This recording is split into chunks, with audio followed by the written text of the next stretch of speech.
Hello students, आज हम haloalkanes का नेक्स्ट वीडियो पढ़ने वाले हैं। इसमें मैं आपको मेथड्स ऑफ प्रिपरेशन पढ़ाऊंगी।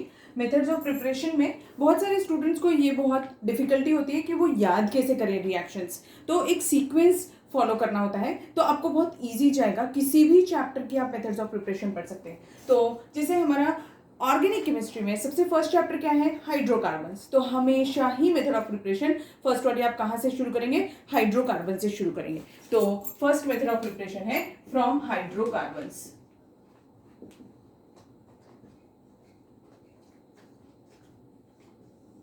ठीक है, तो अब देखो एग्जांपल ले लेती हूँ। RH यानी कि एग्जांपल CH4।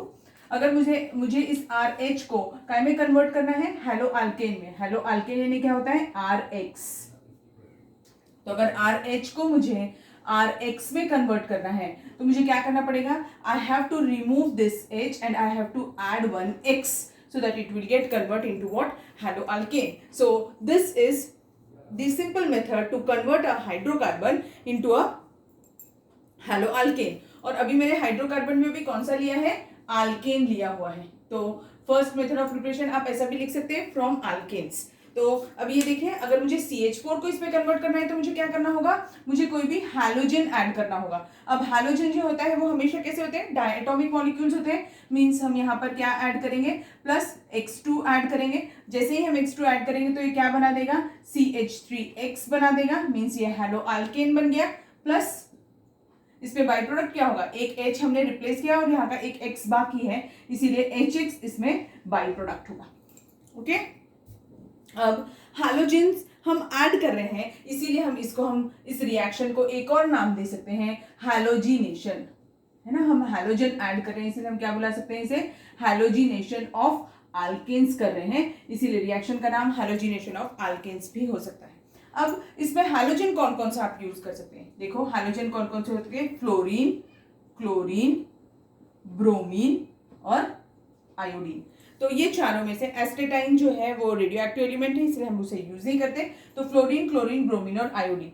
तो जो फ्लोरीन होता है वो सबसे ज्यादा रिएक्टिव हैलोजन है। ये एक बहुत स्ट्रॉन्ग ऑक्सीडाइजिंग एजेंट भी होता है, तो ये बहुत ज्यादा रिएक्टिव है, इसीलिए इसकी रिएक्शंस तो डार्क में भी हो जाएगी। वेयरएज क्लोरीन जो है उसकी reactivity as compared to fluorine कम होती है, तो ये सनलाइट के प्रेजेंस में भी रिएक्शन हो जाएगी। ठीक है, ब्रोमीन क्लोरीन से भी कम रिएक्टिव होता है, इसीलिए इस केस में हमें हीट की जरूरत पड़ेगी। और आयोडीन के केस में हीट भी पड़ेगा और कैटलिस्ट की भी जरूरत पड़ेगी, तभी वो रिएक्शन दे सकते हैं। तो अब देखो हमने एक और पॉइंट पढ़ लिया, order of reactivity of halogens towards alkenes क्या हो जाएगा? ये ऑर्डर हो जाएगा। This is the order of reactivity of halogens towards alkenes।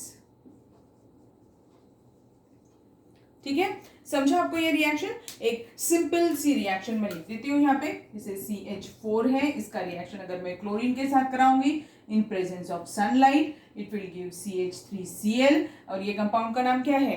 Chloromethane plus HCl, इसमें बाई प्रोडक्ट हो जाएगा। ठीक, एक और रिएक्शन पढ़ते हैं हम। जैसे CH4 है, इसका अगर हम क्लोरीनेशन कैरी आउट करते हैं इन प्रेजेंस ऑफ सनलाइट तो वो क्या दे देगा? CH3Cl दे देगा। और इसमें बाई प्रोडक्ट क्या होने वाला है? HCl बाई प्रोडक्ट होने वाला है। ये जो रिएक्शन है ये फ्री रेडिकल मैकेनिज्म फॉलो करती है। ठीक है, तो अगर ये फ्री रेडिकल मैकेनिज्म फॉलो करती है तो ये रिएक्शन में क्या होता है कि जब तक इसके पास में अल्फा हाइड्रोजन एटम, इस कार्बन के पास अल्फा हाइड्रोजन एटम प्रेजेंट होगी, तब तक ये रिएक्शन कंटिन्यू होती जाएगी। ये एक चेन रिएक्शन की तरह होती है।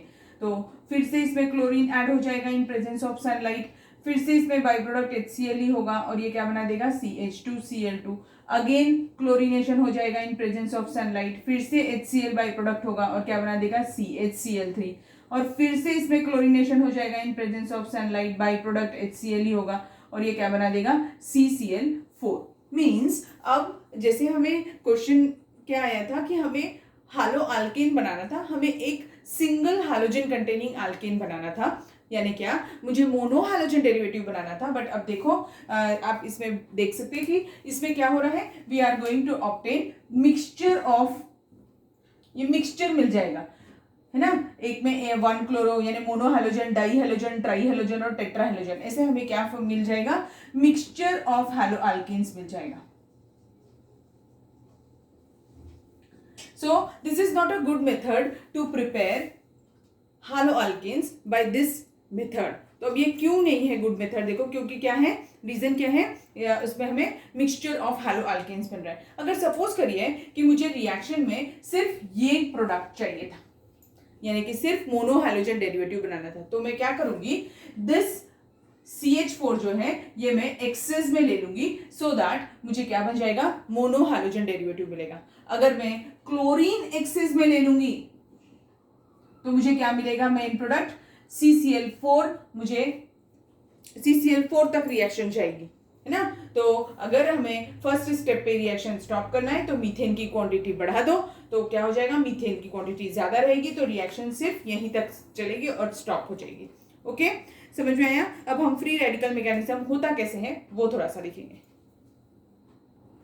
Let's see the mechanism part. तो free radical substitution reaction follow करने वाले ये रिएक्शन, तो ये 3 स्टेप्स में होता है फ्री रेडिकल सब्स्टिट्यूशन। फर्स्ट होती है चेन इनिशिएशन, सेकंड होता है चेन प्रोपोगेशन और थर्ड होता है चेन टर्मिनेशन। ऐसे 3 स्टेप में रिएक्शन कैरी आउट करते हैं। तो अभी मैकेनिज्म देखो, जैसे मैकेनिज्म में कैसा होगा, फर्स्ट स्टेप जो है इसमें जो क्लोरीन क्लोरीन बॉन्ड है वो ब्रेक होगा इन प्रेजेंस ऑफ सनलाइट, ये वाला बॉन्ड ब्रेक होगा, तो यहाँ पर क्या जनरेट हो जाएगा, Cl dot plus Cl dot generate हो जाएगा, ठीक है। और यही स्टेप क्या है, चेन इनिशिएशन।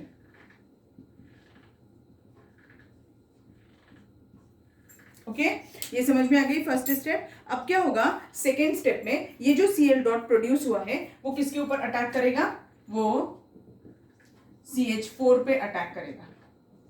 ये Cl डॉट जो है ये CH4 पे अटैक करेगा। अब ये जैसे ही इसके ऊपर अटैक करेगा तो यहाँ पर क्या जनरेट होगा, मिथिल रेडिकल जनरेट होगा, CH3 डॉट, यही फ्री रेडिकल है, ठीक है। आपने ये 11th क्लास में पढ़ा है, ये इंटरमीडिएट्स होते हैं, 3 टाइप के इंटरमीडिएट्स पढ़े थे आपने, कार्बोकैटायन, कार्बोएनायन और फ्री रेडिकल। तो ये फ्री रेडिकल जनरेट हुआ है, इसीलिए इस रिएक्शन का जो मैकेनिज्म है उसको क्या बुलाते हैं, फ्री रेडिकल सब्स्टिट्यूशन बुलाते हैं। अब CH3 डॉट जनरेट हो गया, अब यहाँ पर क्या था, H बचा है और ये Cl के साथ रिएक्ट हो जाएगा, मींस HCl। तो ये जो स्टेप है ये क्या है, चेन प्रोपोगेशन।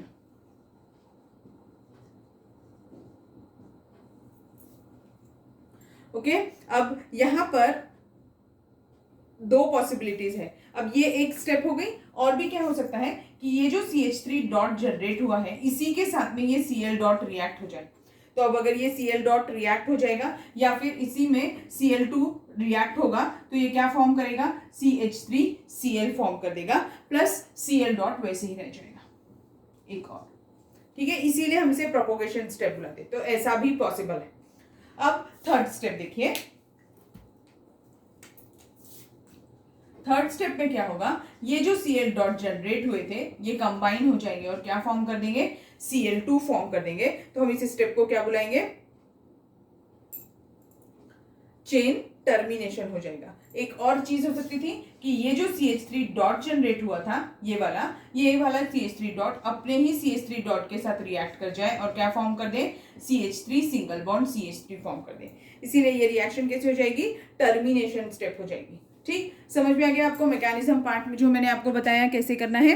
अब देखो यहाँ पर मैंने आपको मोनो हैलोजन का ही बताया है। अगर सपोज करो कि मुझे डाई हैलोजन बनाना है या ट्राई हैलोजन बनाना है तो कैसे करें, तब क्या होता कि ये जो स्पीशीज फॉर्म हुई है इसके ऊपर फिर से Cl2 अटैक करता, इसके ऊपर फिर से Cl डॉट अटैक करता, तो ये क्या बना देता, CH2Cl2, CH2Cl2 बना देता।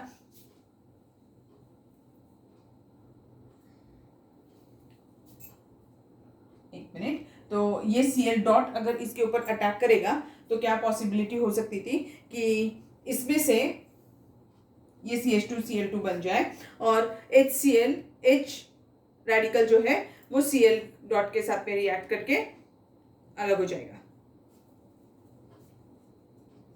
फिर से ये रिएक्ट कर सकता है Cl डॉट के साथ और ये क्या फॉर्म कर देगा, एक मिनट, ये एक Cl एक्स्ट्रा बना देंगे, ये यहाँ पे ऐसा रहेगा, ठीक है। HCl के फॉर्म में ये वाला रिमूव हो जाएगा और ये CH2 फ्री रेडिकल बनने वाला है यहाँ पर, और फिर ये फिर से रिएक्ट करेगा Cl डॉट के साथ में, और क्या बनाएगा, फिर ये क्या फॉर्म करेगा, CH2Cl2 फॉर्म करेगा।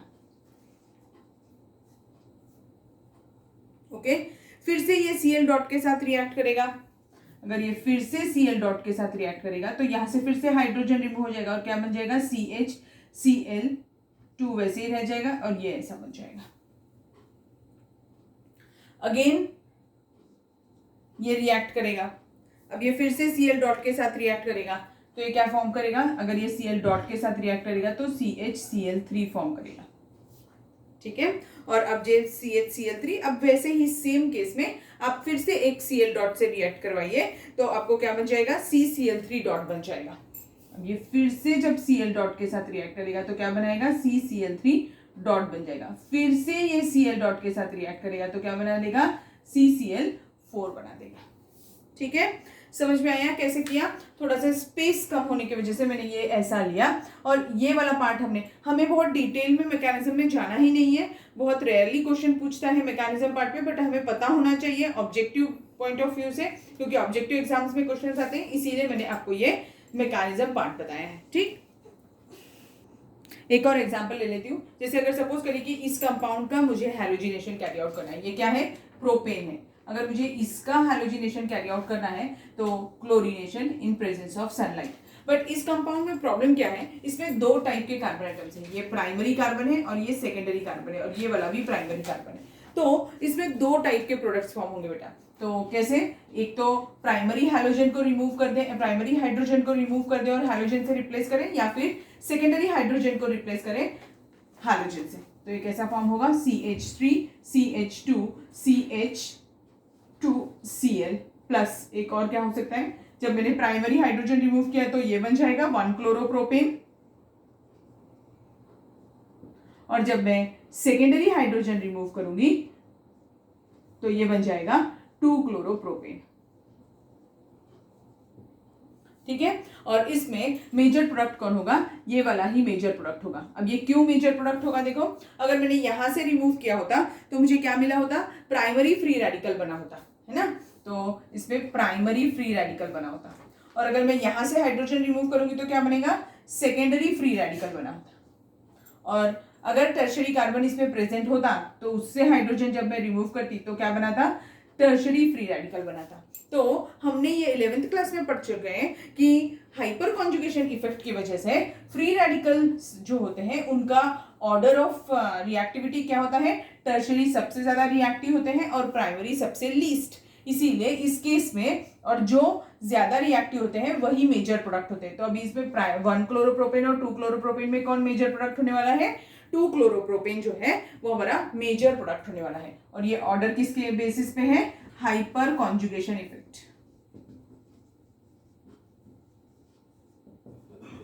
के।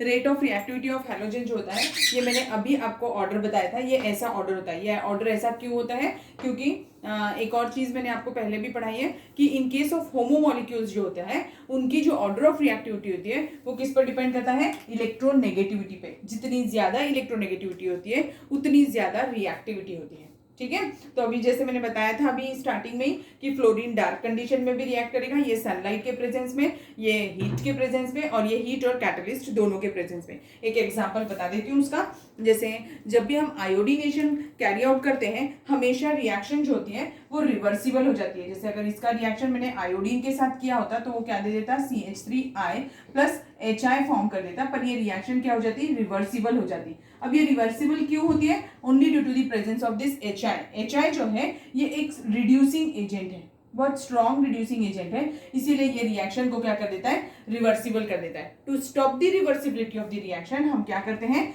HiO3 जो है ऑक्सीडाइजिंग एजेंट है, इसके प्रेजेंस में रिएक्शन कैरी आउट करते हैं। तो HiO3 का रिएक्शन जब मैंने रिएक्शन बीकर में ये भी ऐड करके रख देते हैं तो ये क्या करता है, ये HI के साथ रिएक्ट कर जाता है, ये जो HI फॉर्म होता है और क्या फॉर्म कर देता है, I2 फॉर्म कर देता है, जिससे ये रिएक्शन की रिवर्सिबिलिटी स्टॉप कर देता है। ठीक है, ऐसा होता है। समझ में आया? अब ये हो गई order of reactivity of halogen towards alkanes. एक और चीज पढ़नी है, order of reactivity of rate of reaction with respect to alkanes, यानी rate of reactivity with respect to alkanes कैसी रहेगी। यानी अगर सपोज करिए कि मेरे पास में 1 डिग्री का है या 0 डिग्री का है, जैसे CH4 है, दूसरा है CH3 है, इथेन है, थर्ड वाला जो है वो सपोज कर लेती हूँ मैं प्रोपेन है, CH3 CH2 CH3 है, और उसका नेक्स्ट वाला जो है वो है टर्शरी ब्यूटेन CH3C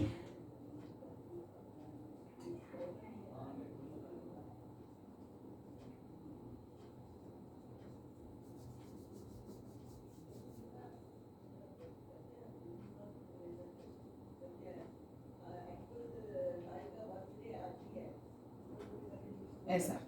तो अब इसमें ऑर्डर ऑफ रिएक्टिविटी क्या होगी, तो ये रिएक्शन क्या क्या फॉलो करती है, मैंने बताया था फ्री रेडिकल मैकेनिज्म। तो किसमें कौन सा फ्री रेडिकल, तो इसमें टर्शरी बनेगा या क्वाटरनरी बनेगा, इसमें सेकेंडरी बनेगा, इसमें प्राइमरी बनेगा, इसमें 0 डिग्री बनेगा। तो ऑर्डर ऑफ रिएक्टिविटी क्या हो जाएगी, ये हो जाएगी। ठीक है, समझ में आया? तो ये हो गया rate of reactivity with respect to alkenes, halogenation के टूवर्ड्स हम पढ़ रहे हैं। ठीक, तो बस इतना ही आज की क्लास के लिए। नेक्स्ट क्लास में मैं आगे की रिएक्शन पढ़ाऊंगी।